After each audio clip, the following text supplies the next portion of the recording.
The maid saves the millionaire who was drowning in the pool, and they fall in love.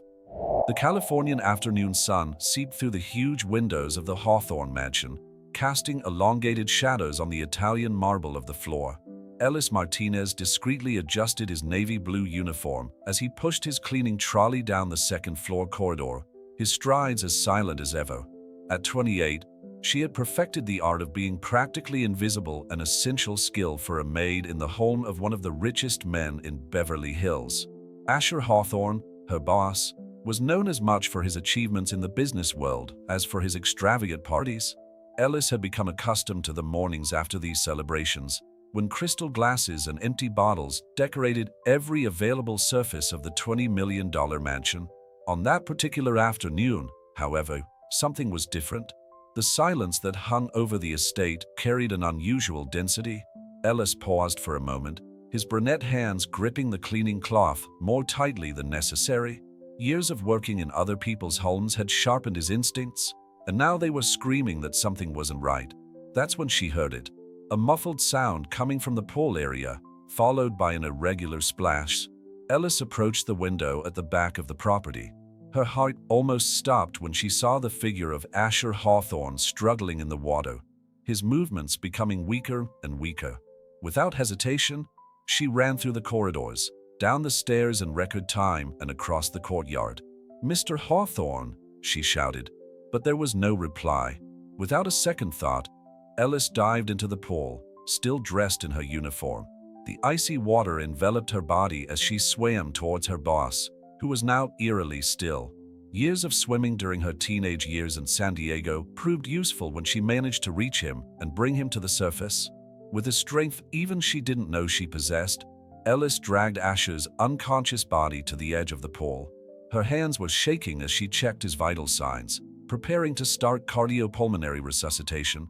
After a few agonizing seconds, Asher coughed violently, expelling water from his lungs. "Ellis," he murmured, his blue eyes slowly focusing on his face. "Stay still, Mr. Hawthorne," she replied, her voice steady despite the trembling in her hands. "I'll call an ambulance." "No," he held her wrist with surprising strength for someone who had almost drowned. "No ambulance. Please." Ellis hesitated, torn between her duty and her boss's direct request. She watched his signals carefully. His breathing was normalizing, his color gradually returning. The smell of alcohol on his breath explained the incident, another night of excess that almost ended in tragedy. "At least let me help you get inside," she insisted, already imagining the sensationalist headlines if something happened to him. Asher nodded weakly, allowing her to help him up. Ellis felt his weight against her body as she guided him into the house, water dripping from both of them down the spotless path she had just cleared. "You saved my life," he murmured when she finally helped him into one of the armchairs in the main room. "I was just doing my job, sir," Ellis replied automatically, keeping the professional distance he had always cultivated. "Your job is to clean my house, not save my life," Asher said, a faint smile appearing on his lips. "Why are you always around when I need you most, Ellis?" The question caught her off guard. It was true that, over the last 2 years working at Hawthorne Manor, Ellis had witnessed several of her boss's vulnerable moments: work crises, family arguments, lonely nights. But he always kept a low profile, like a silent shadow organizing the chaos without being noticed. "You should change your clothes, sir," she deflected the subject, conscious of her own drenched uniform. "I'll prepare some hot tea in the meantime." "Ellis," he called out as she headed for the kitchen. "Thank you, sir." "Really?" She just nodded, resisting the urge to tell him that he needed to stop using alcohol as an escape. It wasn't her place to give an opinion on her boss's personal life, even if her heart squeezed every time she saw him slowly destroying himself. In the kitchen, while preparing tea, Ellis allowed himself a moment of reflection. She remembered when she first started working there, fresh from San Diego, determined to save enough money to resume her nursing studies. She hadn't planned on getting emotionally involved in her employers' lives, but something about Asher Hawthorne, perhaps his barely disguised loneliness or his rare, genuine smiles, had the power to break down her carefully constructed defenses. The sound of the kettle brought her back to reality. Ellis organized the tray with professional precision, ignoring the voice in her mind that whispered that her concern for Asher went beyond professional duty. There were lines that couldn't be crossed, especially when you made a living out of organizing other people's chaos. When she returned to the living room, she found Asher in dry clothes, sitting in the same armchair, his gaze lost through the windows overlooking the pool. For a moment, he seemed younger and more vulnerable, so different from the ruthless businessman the world knew. "Your tea, Mr. Hawthorne," she announced, breaking the moment. "Ellis," he began, his voice carrying a tone she had never heard before. "I suppose after today, you could call me Asher." The proposal hung in the air between them, loaded with implications that neither of them was ready to admit. Ellis felt his heart racing, but kept his expression neutral. "If I may, sir, I prefer to keep our relationship professional," she replied softly, placing the tray on the side table. Asher nodded slowly, a glint of disappointment crossing his eyes. "As you wish, but know that your discretion and loyalty do not go unnoticed." Ellis took a few steps back, aware that he needed to keep his distance not just physically, but emotionally. "I'll get some dry towels for the floors, sir." "Excuse me." As she walked away, she felt the weight of his gaze on her back. The incident that afternoon had changed something fundamental between them, even if neither of them was willing to acknowledge it. The waters of the pool were not the only dangerous depths that Ellis would have to navigate from now on. The morning after the swimming pool incident, Ellis arrived earlier than usual at the Hawthorne mansion. His freshly ironed uniform still carried the faint smell of fabric softener, replacing the chlorine that had permeated his clothes the day before. As she walked through the staff gate, she noticed that her hands were still shaking slightly as she remembered Asher lying unconscious in the water. The kitchen was silent when she entered, except for the soft sound of the automatic coffee maker programmed to wake up before everyone else. Maria, the cook, hadn't arrived yet, which gave Ellis a few moments of solitude to organize his thoughts. As she prepared her cup of coffee, she noticed movement upstairs, footsteps she would recognize anywhere. "Good morning, Ellis," Asher's voice sounded behind her, making her almost drop her cup. He was dressed impeccably in a navy blue suit, as if the previous day's incident had never happened. However, there was something different about the look in his eyes when he faced her. "Good morning, Mr. Hawthorne," she replied, maintaining the professional tone she always used. "Would you like me to prepare your breakfast?" "Actually," he began, adjusting his silk tie, "I'd like to talk about yesterday." Ellis felt his stomach tighten. "There's no need, sir. As I said, I was just doing my job." "Your job doesn't include risking your life to save mine," Asher insisted, taking a step towards him. "I found out that you have a degree in nursing. Why didn't you ever mention that?" Ellis' blood ran cold. She had tried so hard to keep her past a secret, to be just another efficient and discreet employee. "I didn't think it was relevant to my current duties, sir. 3 semesters at nursing school in San Diego, partial scholarship for academic merit," Asher continued, his voice mixing admiration and curiosity. "Why did you drop out?" "With all due respect, Mr. Hawthorne, my personal life isn't relevant to my work here," Ellis replied, her voice steady despite her inner turmoil. Asher watched her for a moment, as if trying to decipher a particularly intriguing puzzle. "You're right, I'm sorry. I just thought that after yesterday." "Nothing's changed since yesterday, sir," Ellis interrupted him, surprising herself with her boldness. "You're still my boss, and I'm still your employee." A heavy silence settled over the kitchen. Through the window, Ellis could see the gardener beginning his work in the rose beds, oblivious to the tension that hung inside the house. "You're right," Asher finally said, his voice taking on the professional tone he usually used. "But I'd still like to express my gratitude. I thought of a bonus." "Please don't," Ellis interrupted him again, this time more gently. "I didn't do this expecting a reward." Asher studied her again, and Ellis felt exposed under his penetrating gaze. It was as if he could see through the carefully constructed layers of her professional persona. "You're an enigma, Ellis Martinez," he murmured, more to himself than to her. At that moment, Maria entered the kitchen, breaking the tense atmosphere with her usual energy. Ellis took the opportunity to retreat, mumbling an excuse about needing to start his chores. As she climbed the stairs towards the bedrooms, Ellis allowed herself a moment of vulnerability. Her hands gripped the banister tightly as memories she preferred to keep buried resurfaced. Nursing school had been her dream, built on years of saving and determination, but sometimes life had other plans, and some choices were made out of necessity, not desire. The day passed with an underlying tension. Ellis noticed Asher's gaze when their paths crossed, as if he were trying to solve a mystery. During a video conference in his office, she overheard him discussing a new corporate acquisition, his voice commanding respect and authority. It was hard to reconcile that image with the vulnerable man he had rescued from the pool. In the afternoon, while organizing the library, Ellis found an old photo among the books. In it, a younger Asher was smiling next to an elegant woman who shared his features his mother. Ellis assumed. He had never seen her at the mansion, and the older staff rarely mentioned the Hawthorne family. She passed away 5 years ago. Asher's voice sounded from the doorway, startling Ellis. Cancer? That's when I started to, well, you know. Ellis nodded, understanding the reference to parties and alcohol. He carefully put the photo back on the shelf. Sometimes, Asher continued, his voice softer, I think she'd be disappointed to see what I've become. You've built an empire, Ellis replied before he could stop himself. An empty empire, he laughed humorlessly. You know what's ironic? Yesterday, when I was drowning, I didn't think about the empire. I thought about all the things I've never done, all the unspoken words. Ellis felt his heart squeeze. For a moment, he wanted to share his own losses, his own unspoken words.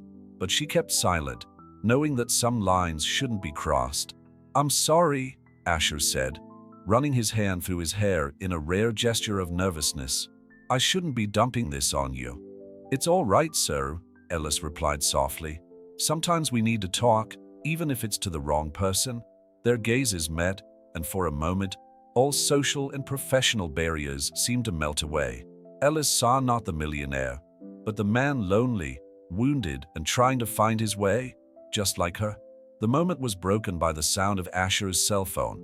He picked it up, his professional mask instantly snapping back into place. I need to take this. Thanks for the chat, Ellis.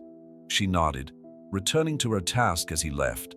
The unspoken words hung in the air like dust in a sunbeam, visible only if you looked at the right angle.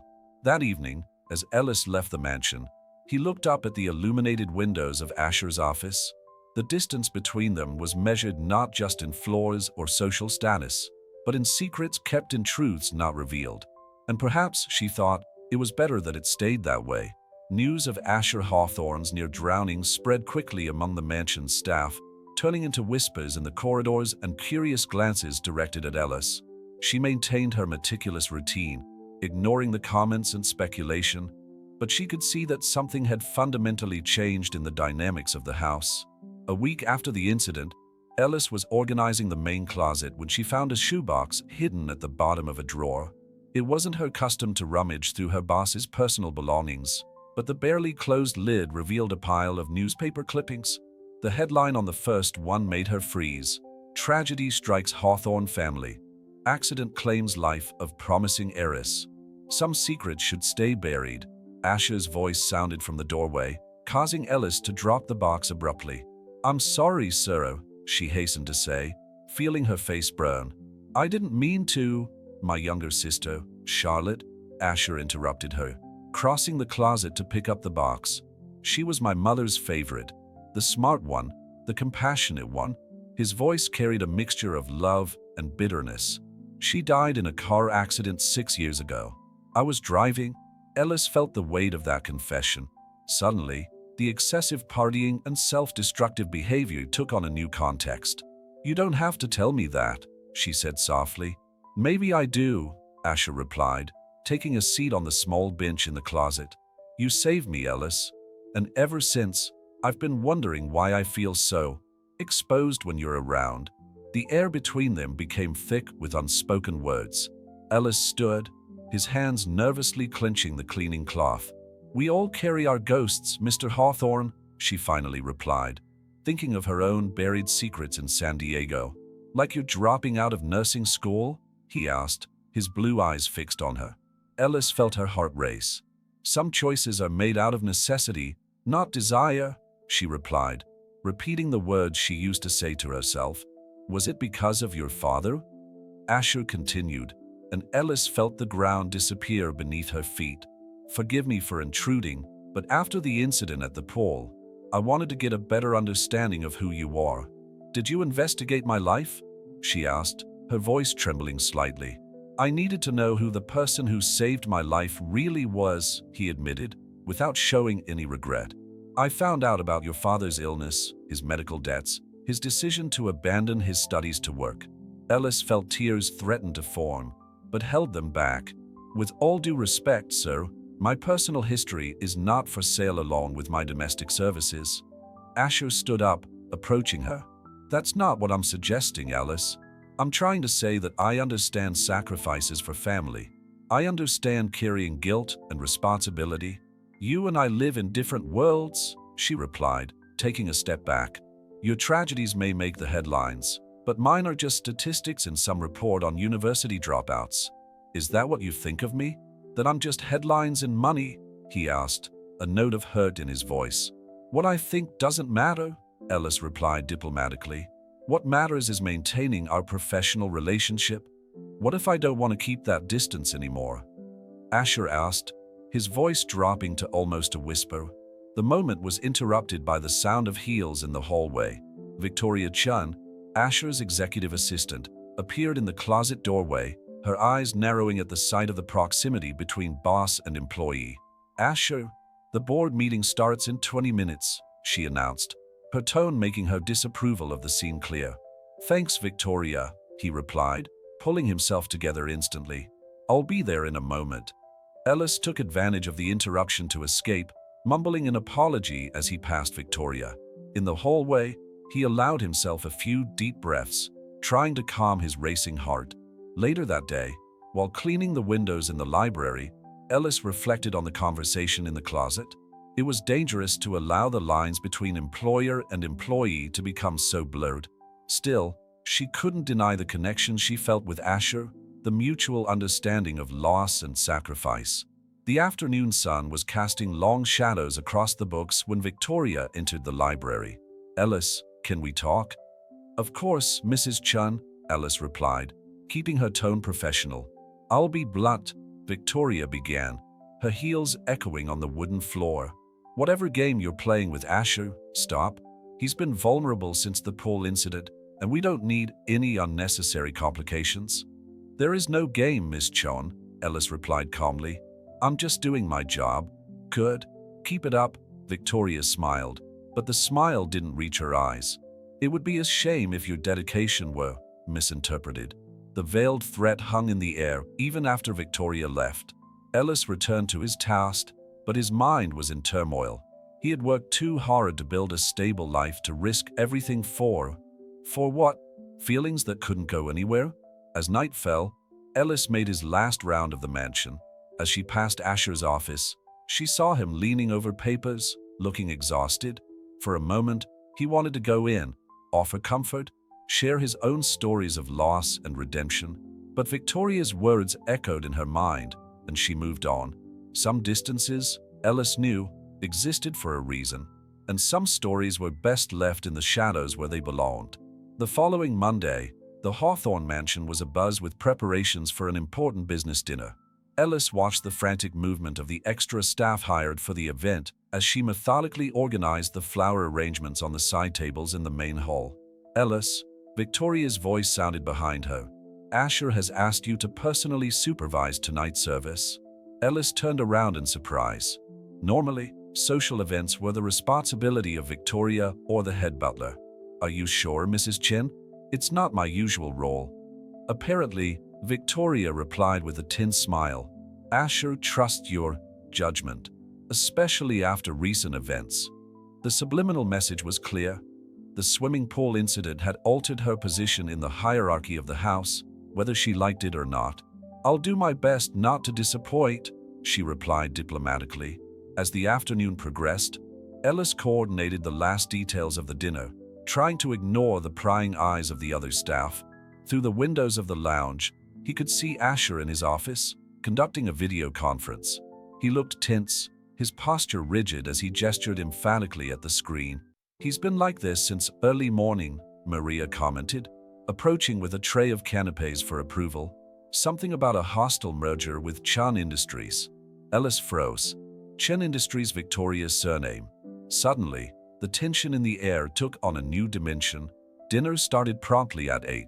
Ellis kept to the shadows, supervising the service while observing the dynamics between the guests. Asher was in top social form, navigating between conversations with the ease of someone born into that world. Victoria, on the other hand, seemed strangely absent, constantly checking her cell phone. Impressive how he manages to keep up appearances, one of the waiters muttered as he passed Ellis, considering he's about to destroy the Chen family empire. Focus on your work, Ellis reprimanded him gently, but his mind was in turmoil. How much of Victoria's recent behavior was professional protection and how much was personal? During dessert, Ellis noticed Asher discreetly walking away towards the terrace. After a moment's hesitation, she decided to check if he needed anything. It was her job that evening. After all, dinner is impeccable, he said as soon as she approached, without turning around. Your attention to detail is admirable. Thank you, sir, she replied, keeping a professional distance. Can I get you something, sir? Asher finally turned around, and Ellis realized that he had been drinking more than usual. You know what's ironic, Ellis? Everyone in that room thinks they know Asher Hawthorne, the ruthless businessman. But you? He took a step towards her. You've seen me at my worst, and yet you're here. Mr. Hawthorne, Ellis began, alarmed by the direction of the conversation. I think you'd better return to your guests. Why do you insist on keeping your distance? He asked, his voice softer. After all we've shared, we share nothing but a professional relationship, Ellis replied firmly, even though his heart was pounding. And it would be better for everyone if it stayed that way. For everyone or for you? Asher asked, stepping closer. You hide behind that uniform like I hide behind my Italian suits? We're more alike than you think, Ellis. No, she replied, her voice trembling slightly. You can choose your masks. I need mine to survive. Before Asher could reply, Victoria appeared on the terrace. Asher, the Chens want to discuss terms. Her gaze alternated between the two, calculating. Unless you're busy. He's not, Ellis replied quickly, stepping back. Excuse me? She practically ran off the terrace, her heart hammering in her chest. In the kitchen, she leaned on the worktop, trying to regain control. Maria gave her a worried look as she prepared more canapes. Careful, miss, the cook said softly. I've seen too many girls get lost in the blue eyes of rich men. It never ends well. It's not like that, Ellis protested, more to herself than to Maria. The rest of the evening passed like a blur. Ellis kept busy with her duties, consciously avoiding any direct contact with Asher. When the last guest left, she began to supervise the cleanup, anxious to bring the evening to a close. Ellis, Victoria's voice stopped her as she prepared to leave. One moment. They headed for Asher's empty office. Victoria closed the door before turning to her. I'll be blunt, she began. Asher is going through a delicate time, both personally and professionally. He doesn't need distractions. Ms. Chen, I don't care if you saved his life, Victoria continued. I don't care if he's temporarily fascinated by your peculiar discretion. What I do care about is protecting his interests, even if it's your own. Ellis remained silent, feeling the weight of the unspoken words between them. An offer to move to the Hawthorne country house in Napa will arrive tomorrow, Victoria concluded. I suggest you accept. Is that a threat? Ellis asked, his voice calm despite his inner turmoil. It's an opportunity, Victoria smiled humorlessly, for everyone to continue in their proper places. When Ellis finally left the mansion that evening, he stopped for a moment to look at the city lights below. He thought of his father, his struggles, the sacrifices he had made to maintain some dignity in a world that constantly tried to deny it. She thought of Asher, so lost in his own maze of expectations and responsibilities. Some distances, she reflected, couldn't be measured in meters or dollars. They were measured in unfulfilled dreams, in unspoken words, in invisible walls built by a society that insisted on separating people into convenient categories. As she drove home, Ellis tried to convince herself that Victoria's proposal really was an opportunity.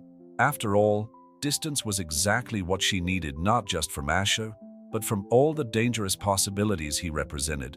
The proposed transfer to Napa weighed like lead in the pocket of Ellis' uniform as she went about her morning chores at the Hawthorne mansion. The paper, not yet signed, represented a choice she wasn't ready to make, a convenient way out for everyone, except perhaps her reluctant heart. The mansion was particularly quiet that morning.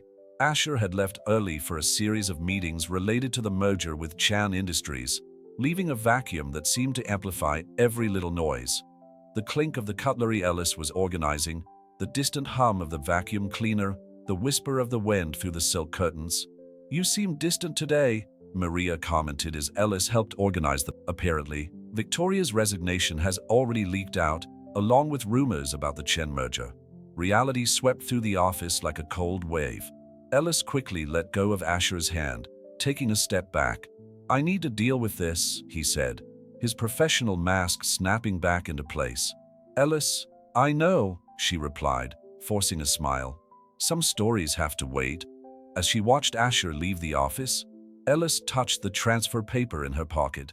Some choices, she realized, were difficult not because we didn't know what we wanted, but precisely because we did. The news of Victoria Chen's resignation reverberated through the financial media like a shockwave. Ellis watched the headlines on his cell phone during his break in the mansion's kitchen, each headline more sensational than the last. Hawthorne Empire in crisis, forbidden romance behind controversial resignation, Chun Industries threatens retaliation. "You should turn that off," Maria commented, placing a cup of tea in front of Ellis. "Sometimes, the less we know, the better we sleep." Ellis sighed, blocking the screen. "How can I ignore it when all this has happened because of me?" "Because of you?" Maria arched an eyebrow. Victoria Chen dug her own grave with years of manipulation. "You were just the last straw." The sound of doors slamming upstairs interrupted the conversation. Altered voices echoed through the corridors. Asher in a tense video conference with his lawyers. Since Victoria's dismissal 3 days ago, the mansion had been in a state of constant turmoil. Ms. Martinez, Robert, Asher's new temporary assistant, appeared at the kitchen door. "Mr. Hawthorne requests your presence in the office." Ellis exchanged a worried glance with Maria before following Robert. On the way, he noticed the curious looks from the other employees, some sympathetic, others critical. The rumors about his supposed influence over Asher had spread quickly. The office was an organized chaos of papers and computer screens. Asher, with his tie loosened and his sleeves rolled up, looked like he had aged years in just a few days. "Ellis," he said as soon as he saw her, dismissing Robert with a gesture. "We need to talk." "About the transfer to Napa?" she asked, keeping close to the door. "About everything," Asher replied, running a hand through his messy hair. "The Chun are using Victoria's resignation as ammunition against the merger. The press is speculating about us, and in the midst of all this chaos, you still haven't given me an answer about Napa."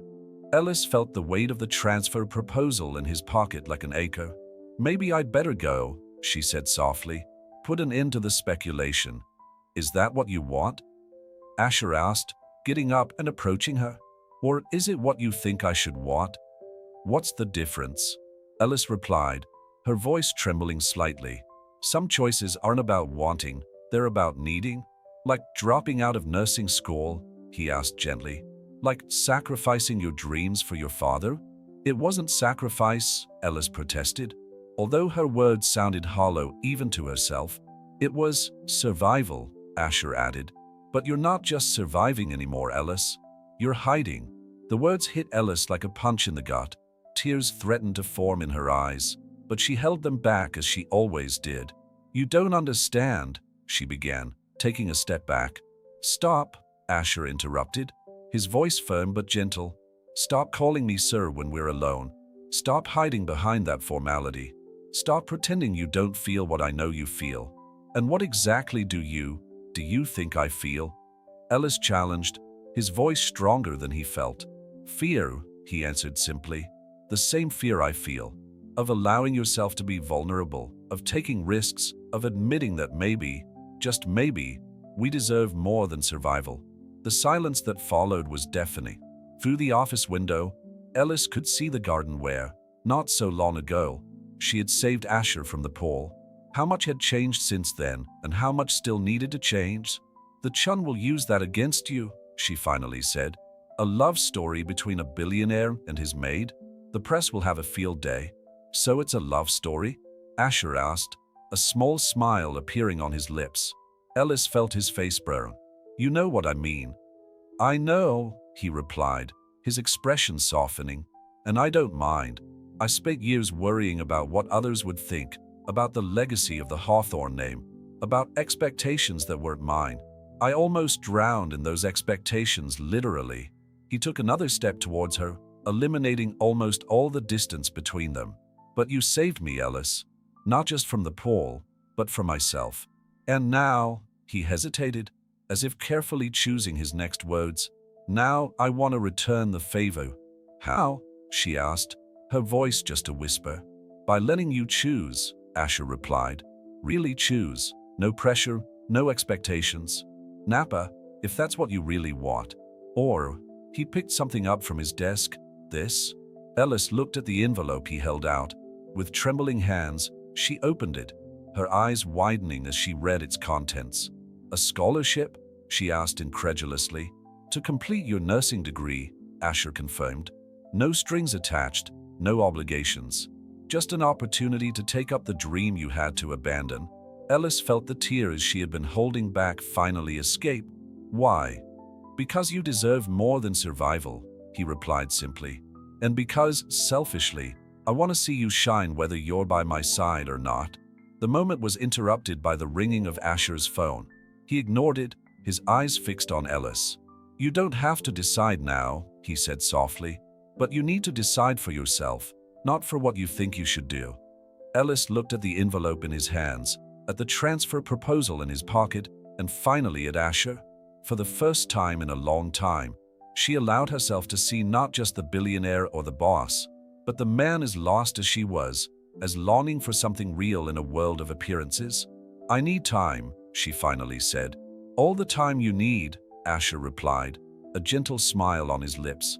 "Just promise that this time, the choice will be yours." Ellis nodded, holding the envelope against her chest as she left the office. In the corridor, he paused for a moment, taking a deep breath. Some choices, he realized, were not between right and wrong, but between fear and courage. And maybe, just maybe, it was time to choose courage. A week after Asher's offer, Ellis found himself organizing his office during his night shift, his fingers occasionally touching the scholarship envelope tucked in his pocket. The mansion was exceptionally quiet. Asher was in New York, dealing with the repercussions of Victoria's resignation and the turbulent merger with Chown Industries. While sorting through a pile of documents, an old newspaper clipping caught his eye. It was an obituary of Charlotte Hawthorne, Asher's sister. The photo showed a radiant young woman with the same piercing blue eyes as her brother. Ellis hesitated before reading, aware that she was invading private territory, but something compelled her to continue. Charlotte Hawthorne, 25, promising medical resident, tragically deceased. She wanted to save the world, one patient at a time.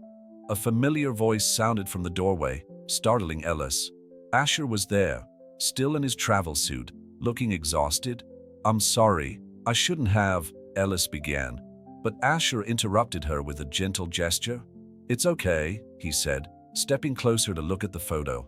"Maybe it's time to stop hiding the ghosts." Ellis watched as he sat down heavily in his armchair, loosening his tie with automatic movements. "I thought you'd be in New York until tomorrow." "Some ghost can't wait," he replied enigmatically. "The Chens made an interesting counter-proposal today. They want to keep Victoria on the board, in exchange for more favorable terms in the merger." "And what did you decide?" Ellis asked, trying to maintain a professional tone despite the tightness in his chest. "I said no," Asher replied, a tired smile on his lips. "Some things are priceless, Ellis. Dignity is one of them." The silence that followed was filled with the soft hum of the air conditioning and the ticking of the antique clock on the wall. Ellis thought of his own father, how he always said that dignity was the only luxury the poor could afford to maintain. "Charlotte was like you know," Asher continued, his eyes fixed on the photo of his sister, determined to make a difference, to help people. The night of the accident, we were discussing it. I wanted her to join the family business. She insisted on continuing in medicine. Ellis felt his heart squeeze. Is that why you offered the scholarship? Because of her? No, Asher replied, finally looking at her. I offered it because, for the first time since I lost Charlotte, I found someone who made me believe that some things are worth more than money or power. Asher, Ellis began, the formality finally breaking down under the weight of the moment. You still haven't answered, you know, he said softly. About the back, about Napa, about us. Ellis felt the weight of all his unmade choices, all the dreams deferred. It's not that simple. Why not? Asher challenged, standing up. Because you're my employee?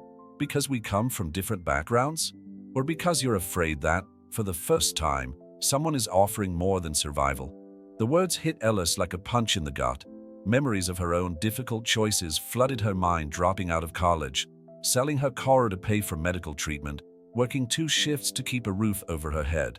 My father used to say, she began, her voice trembling slightly, that dreams are dangerous luxuries for people like us, that it's better to keep our feet on the ground. And what do you think? Asher asked, moving closer. I think, Ellis took a deep breath, gathering her courage. I think I'm tired of being afraid to dream. The smile that lit up Asher's face was like a ray of sunshine after a storm. Then don't be. It's not that simple, Ellis insisted. Although his resolve was visibly weakening, the press are already speculating about us. The Chin are using this against you, and if I accept the grant, people will think that I bought you? Asher added softly. Is that what you think? No, Ellis replied quickly, but others will. And your reputation? My reputation will survive, he interrupted her. The question is, what do you want, Ellis? Not what others think, not what is safe or expected. What do you really want? Ellis felt tears forming in her eyes. I want to finish my degree, she finally admitted. I want to make a difference, like Charlotte wanted. But also? Asher encouraged, now so close that she could feel the warmth of his presence. I want that too, she gestured between them. Whatever it is, even if it's complicated, even if it's scary. Then accept both, Asher said simply. The bag doesn't have strings attached, remember? And as for us, we can figure it out together. The moment was interrupted by the sound of Asher's cell phone, probably another emergency call about the merger. But, for the first time, he didn't pick up immediately. I need to deal with this, he said, although he made no mention of moving. But first I need to know, are you staying? Ellis looked at Charlotte's obituary, at the envelope in her pocket, at the man in front of her who had turned her ordered world into a whirlwind of possibilities. I'm going, she finally answered. Not to Napa, not to run away. I'm going to stay and face whatever comes. Asher's smile was answer enough. When he finally answered the phone and left the office, Ellis stood there, feeling as if something fundamental had changed not just in her life, but in her heart. Looking out of the window at the mansion's gardens, she thought of her father, of Charlotte, of all the dreams interrupted and paths not taken. Perhaps some stories needed ghosts to show the way to the living. And maybe, just maybe, it was time to stop surviving and start living. Ella's decision to accept the scholarship and stay at Hawthorne Manor sent ripples far beyond the walls of the estate. The morning after her agreement with Asher, the tabloids ran sensational headlines. Forbidden romance shakes Hawthorne empire, and waitress wins billionaire amid business crisis. Ellis tried to maintain his normal routine, but he noticed the glances and whispers from the other employees. Some, like Maria, showed silent support. Others barely concealed their disapproval or envy. The weight of being the center of attention was something her reserved nature hadn't prepared her for. Don't let them get to you, Maria advised as they prepared breakfast. People always talk about what they don't understand. It's not just that, Ellis replied, meticulously arranging the tray. It's as if my every move is now being watched, judged. The sound of heels in the hallway interrupted the conversation.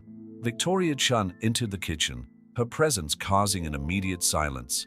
She was impeccable in her Chanel suit, as if her dismissal had only been a minor setback. "Ellis," Victoria smiled, a gesture that didn't reach her eyes. "Can we talk in private?" Maria cast a worried glance at Ellis, who nodded slightly. The two women made their way to the empty living room, where the Californian morning light created geometric patterns on the marble floor.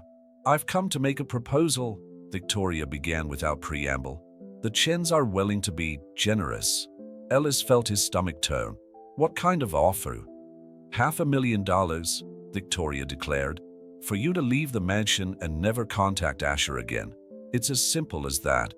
The initial shock gave way to indignation. "You think you can buy me?" "Everyone has their price," Victoria smiled condescendingly. "And let's be honest, Ellis, what do you really expect from this relationship? Asher lives in a different world from you. Eventually, he'll realize that." "How did you realize it?" Ellis asked softly, a sudden understanding hitting her. "Is that why you turned against him? Because he didn't reciprocate your feelings?" Victoria's mask of composure wavered for a moment. "You don't know anything about me and Asher." "I know enough to understand why you're really here," Ellis replied, finding strength in his own vulnerability. "It's not about the Chon. It's about you not being able to bear to see Asher move on." "Careful, Ellis," Victoria hissed, all pretense of civility vanishing. "You may have saved his life, but you're still just a maid playing Cinderella, and fairy tales have a way of ending abruptly." "I'm not playing anything," Ellis replied firmly, "and I'm not for sale." "Everyone is for sale," Victoria insisted. "$1 million. Final?" "Some values can't be measured in money," a male voice interrupted. Asher was standing in the doorway, his expression a mixture of disappointment and restrained anger. "Something you never understood, Victoria." "Asher," Victoria turned around, quickly pulling herself together. "I was just having a friendly chat with Ellis." "Trying to bribe her into leaving me?" he questioned, moving closer to Ellis. "Like you tried to do with Charlotte when she chose medicine over the family business?" Ellis felt the air grow thick with unspoken revelations. Victoria paled visibly. "Did you know?" she whispered. "Charlotte told me everything before the accident," Asher replied, his voice laden with restrained emotion. "How you offered her money to drop out of medical residency, how you threatened to expose her anxiety problems to the hospital board. I was protecting the family's interests." Victoria protested. "No," Asher cut in. "You were protecting your own interests, just like you're doing now. The Chens will destroy you," Victoria threatened, regaining her composure. "This business with a maid will be your undoing." "Maybe," Asher replied calmly, taking Ella's hand, "but at least it'll be for something worthwhile." Victoria watched them for a moment, her eyes calculating possibilities. Finally, she slung her Hermes bag over her shoulder and headed for the door. "You'll regret this, Asher." "No," he replied simply. "For the first time in a long time, I'm sure I won't." When Victoria left, the silence that followed was heavy with all the truths revealed. Ellis let out the breath he hadn't even realized he was holding. "I'm sorry you had to go through that," Asher said softly. "Don't be," Ellis replied, squeezing his hand lightly. "Some storms are necessary to clear the air." Asher watched her for a moment, as if seeing something new. "How do you manage to be so strong?" "The same way you do," she smiled softly. "One day at a time, one choice at a time." Through the windows, the California sun continued its journey across the sky, indifferent to the dramas unfolding under its light. Ellis thought about his life before the Hawthorne mansion, how he had feared dreaming too big. Now, facing tabloids and threats, she realized that the real fear was not of dreaming, but of allowing herself to be truly seen. "Can the Chens really cause trouble?" she finally asked. "Probably," Asher admitted, "but some risks are worth it. Charlotte taught me that." Ellis nodded, understanding. Some battles weren't about winning or losing, but about choosing what to fight for. And for the first time in her life, she had chosen to fight not just for survival, but for the possibility of something more. "So," she said, a small smile playing on her lips, "I think we need a plan." Asher's smile in response was like a ray of sunshine after the storm, bright, warm, and full of promise of better days to come. The days following Victoria's visit turned the Hawthorne mansion into a silent battlefield. The headlines in the financial newspapers speculated on the stability of the Hawthorne empire, while the sensationalist tabloids fed on the story of the billionaire and his maid. Ellis watched everything with a mixture of apprehension and determination, aware that his every move was under scrutiny. On a particularly tense morning, Ellis found Asher in his office, surrounded by papers and computer screens displaying falling graphs. The weight of the last few weeks was visible in his tense shoulders and the dark circles under his eyes. "The stock is down 12% since the leak about us," he said without preamble when she came in with her breakfast. "The Chen are using the press to put pressure on us. Apparently, a romance with a maid is more scandalous than decades of questionable business practices. Maybe we should take a break," Ellis suggested hesitantly, placing the tray on the table. "Until things settled down." Asher looked up from the papers, his intense gaze meeting hers. "Is that what you want?" "I want you not to lose everything you've built because of me," she answered honestly. "It wouldn't be the first time I've lost something important for fear of fighting for what really matters," he said, getting up to approach her. "I did that with Charlotte. I let Victoria and others dictate what was appropriate. I'm not going to make the same mistake twice." The moment was interrupted by an urgent knock on the door. Robert, the new assistant, entered with a worried expression. "Mr. Hawthorne, the board wants an emergency meeting now." Ellis instinctively stepped back, but Asher took his hand. "Stay," he ordered softly. "It's time to stop hiding." The meeting room on the top floor of the mansion was soon filled with the members of the Hawthorne Group's board of directors. Ellis watched from the doorway, feeling out of place in her simple uniform among the Italian suits and silk ties. "This is unacceptable," Asher, Lawrence Peterson, the longest-serving member of the board, began as soon as everyone was seated. First Victoria's inexplicable resignation, now this scandal with an employee. "The shareholders are panicking." "My personal life is not the business of the board," Asher replied calmly. "It is when it affects the value of the shares," another director intervened. "The Chens are using this to question your leadership abilities. We need a quick resolution." "What kind of resolution do you suggest?" Asher asked, although his tone indicated that he already knew the answer. "The girl needs to go," Peterson declared, not even looking in Ellis' direction. "With a proper confidentiality agreement, of course. And you need to make a public statement denying any improper relationship." Ellis felt his heart squeeze, but before he could react, Asher stood up, his voice cutting through the air like steel. "Let me make something clear," he began, his posture emanating an authority Ellis rarely saw. "Ellis Martinez is not just the girl. She's the person who saved my life literally and figuratively. And if any of you think I'm going to pick stocks over integrity, then you clearly don't know me." "Asher," Peterson tried to argue, "be reasonable." "Reasonable?" Asher laughed humorlessly. "You know what's unreasonable, Lawrence? Spending years prioritizing profits over people. I lost my sister because of that mentality. I'm not going to lose anything else." A heavy silence fell over the room. Ellis watched, fascinated, as Asher pulled something out of his briefcase. "This," he began, distributing documents across the table, "is my proposal for restructuring the group. I've included a new social responsibility division focused on scholarships and medical support for employees and their families. And yes, Ellis will oversee the program after she finishes her own degree in nursing." The directors exchanged astonished glances. Peterson was the first to recover his voice. "You can't be serious." "I've never been more serious," Asher replied. "The Chen can attempt a hostile takeover, but I still control the majority of the shares. And if any of you aren't comfortable with the new direction of the company, your resignation will be accepted immediately." Ellis watched in amazement as one by one the directors leafed through the documents, their expressions varying between shock and resignation. Peterson was the last to speak up. "You're risking everything," he said, although his tone already carried a note of defeat. "For her." "No," Asher corrected, finally looking at Ellis with a soft smile. "I'm risking everything for the person I want to be." Ellis just helped me find the courage to do it. When the meeting ended and the directors left, Ellis remained in the room, still processing everything that had happened.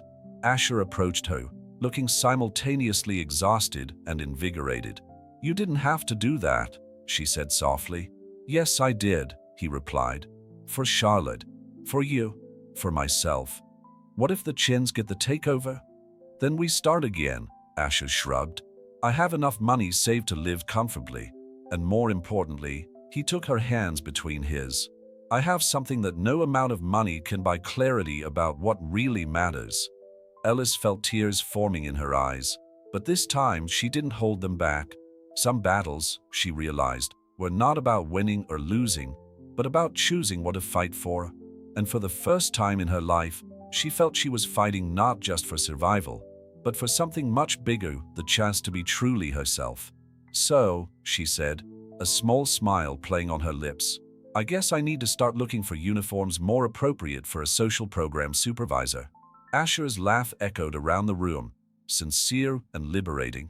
Outside, the California sun shone on the mansion's gardens, indifferent to the transformations taking place within its walls. But for Ellis and Asher, every ray of light seemed to carry the promise of a new beginning, one built not on expectations and appearances, but on truths and courage. 6 months after the tumultuous board meeting, Hawthorne Manor had been transformed. The changes were not only physical, although the conversion of the East Wing into an administrative center for the new social program was remarkable, but mainly in the atmosphere that permeated the place. Ellis observed these transformations from her new position, no longer as a maid, but as a nursing student and future director of the Hawthorne Scholarship Program. Her desk in the newly refurbished office still maintained the same meticulous organization as her days as a housekeeper, but was now covered in medical books and proposals for social projects. "Still trying to find your balance?" Asher's voice sounded from the doorway, making her smile without taking her eyes off the documents she was reviewing. "Anatomy isn't exactly easier than organizing gala parties," she replied, finally looking at him. Asher seemed different now, lighter, despite the ongoing corporate battles with the Chens. "Charlotte used to say the same thing," he commented, stepping closer to examine the books spread out on the table. "She'd be proud of what we're building here." The scholarship program, dubbed the Charlotte Hawthorne Initiative, had already approved its first 50 scholarships for employees and their families. Maria, the cook, had been one of the first to benefit. Her youngest daughter would be starting medical school next semester. "Have the tabloids finally had enough of us?" Ellis asked, noticing the folded newspaper under Asher's arm. "Apparently, a billionaire choosing purpose over profit isn't such a scandalous story anymore," he smiled, placing the paper on the table. The headline talked about the new direction of the Hawthorne Group in its focus on social responsibility. "What about the Chens?" "Victoria resigned from their board yesterday," Asher replied, taking a seat on the edge of the table. "Apparently, trying to destroy my reputation wasn't as profitable as she'd hoped." Ellis nodded thoughtfully. The last few weeks had been a roller coaster of emotions and challenges. The value of the Hawthorne Group's shares had stabilized after an initial drop, and surprisingly, the company's new social direction had attracted a different kind of investor. "Did your father call today?" Asher asked softly, knowing his routine. "Yes," Ellis smiled, picking up a picture frame from his desk. On it, a recent photo showed her and her father in the garden of the mansion, both smiling. His treatment was progressing well, thanks to the new medical assistance program implemented by Asher. "He's planning to go back to work part-time next month. He's proud too, you know," Asher commented, watching her with affection, "to see you finally following your dreams." Ellis felt tears forming in her eyes, but this time they were tears of gratitude. "Sometimes it still seems unreal," she admitted, "like I'm going to wake up back in my old life, just surviving." "But it's not a dream," Asher replied, taking her hand. "It's the result of your own courage. You saved me in that pool, Ellis, but more importantly, you taught me to be brave too." The moment was interrupted by a knock on the door. Robert entered, carrying a pile of folders. "Sorry to interrupt, but the new applications for the program have arrived," he announced, placing the folders on the table. "And the press are waiting in the lobby for their interview about the initiative." Ellis took a deep breath, still not completely used to her new public responsibilities. Asher squeezed her hand gently. "Ready to tell our story?" he asked. "Our story," Ellis repeated, savoring the words. About how a near drowning led to a transformation, about how courage and dignity are worth more than any bank account, Asher corrected softly. About how sometimes we need to lose everything to find what really matters. Together, they left the office and walked through the halls of the mansion. Ellis no longer wore his navy blue uniform, but still maintained the same understated grace in his new role. The employees they met along the way no longer looked away or whispered. Now there was respect and, more importantly, hope in their gazes. In the lobby, before facing the reporters, Ellis paused for a moment, looking through the windows to the pool where it all began. The Californian afternoon sun was creating golden patterns in the water, so different from that fateful day. "You know what's funny?" she commented. "That day, when I jumped into the pool, I was just doing my job. I had no idea that I was changing my own life too." "Sometimes the biggest changes start with the simplest gestures," Asher replied, like a discreet maid who refused to let her boss drown both literally and metaphorically. Ellis smiled, unconsciously adjusting the strap of her bag where she carried her nursing books. "Now what?" "Now," Asher smiled back, "we keep swimming together." When they finally faced the press, it was no longer a story of scandal or forbidden romance that they told. It was a story of transformation, not just of a corporate empire into a force for good, but of two people who found the courage in each other to truly be themselves. The Hawthorne mansion remained as majestic as ever, but now its walls held more than luxury and privilege. They held dreams reborn, second chances, and living proof that some love stories transcend social class and expectations, especially those that begin with an act of courage in the depths of a swimming pool on a seemingly ordinary day. As she answered the journalist's questions, Ellis realized that she had found something more precious than any scholarship or social position. She had found her voice, her purpose, and, most importantly, she had learned that some people are worth every risk, every battle, and every moment of courage they demand of us.